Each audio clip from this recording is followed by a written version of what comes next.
মাঝে মাঝে আমার কাছে মনে হয় যে একটা আক্ষেপ আছে পিনাকিদার মধ্যে এবং সাংবাদিক ইলিয়াসের মধ্যে।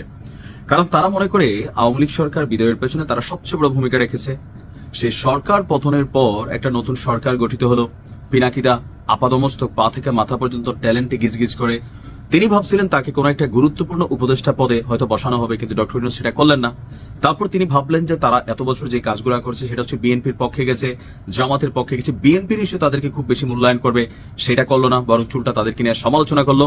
তারপর দিন শেষে জামাত একাংশ বা জামাত কিছুটা এখনো পিনাকিদা এবং সাংবাদিক ইলিয়াসকে সাপোর্ট করে যাচ্ছে, বা তাদের উপর তারা তাদের যে ম্যাজিক আছে সেটা আমার মনে হচ্ছে অনেকাংশে মানে খাটাইতে সক্ষম হয়েছে।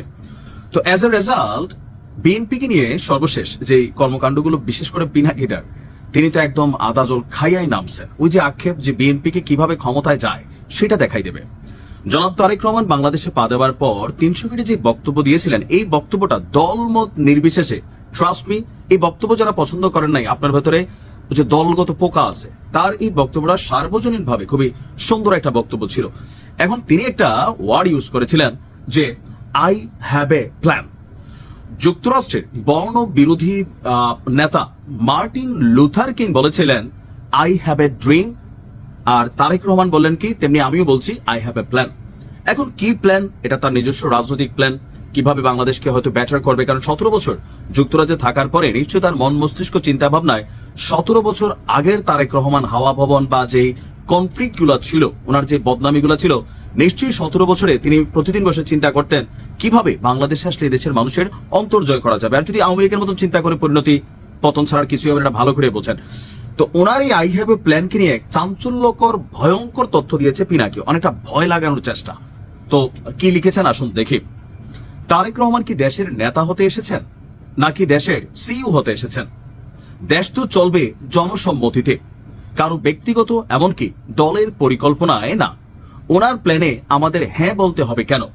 উনি কেন মনে করলেন উনি প্ল্যান দেবেন আর দেশের মানুষ সেটা মেনে নেবে? এখন দেশের মানুষ কি বলছে মেনে নেবে? যারা বিএনপির সমর্থক আছেন তারা মেনে নেবে, আর আপনি মানলে মানেন, না মানলে নাই, সেটাতে বিএনপির কি আসে যায় দাদা? আচ্ছা, এরপর বলছেন একজন দেশের ভবিষ্যৎ নেতা যদি বলে আই হ্যাভ এ প্ল্যান, সেটা ভয়ঙ্কর। তো কেন ভয়ঙ্কর?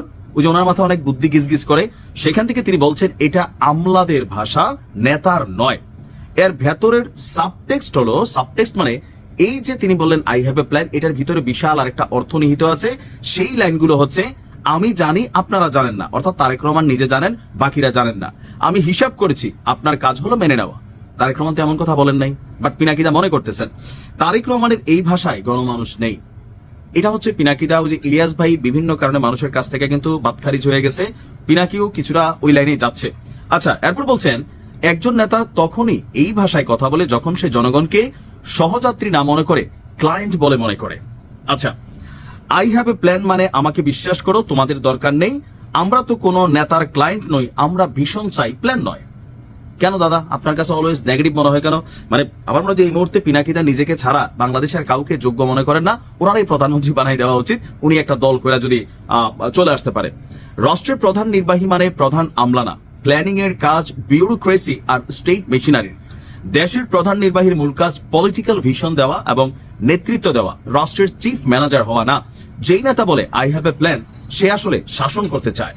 এখন লাস্টে দিয়ে পিনাকির বক্তব্য হচ্ছে যদি তারেক রহমান বলতেন যে আই হ্যাভ এ ভিশন, তাহলে বুঝতাম তিনি নেতৃত্ব দিতে চান। তো বুঝতো আপনার যার যার মতো করে তার তার তরিকা, তার তার থট।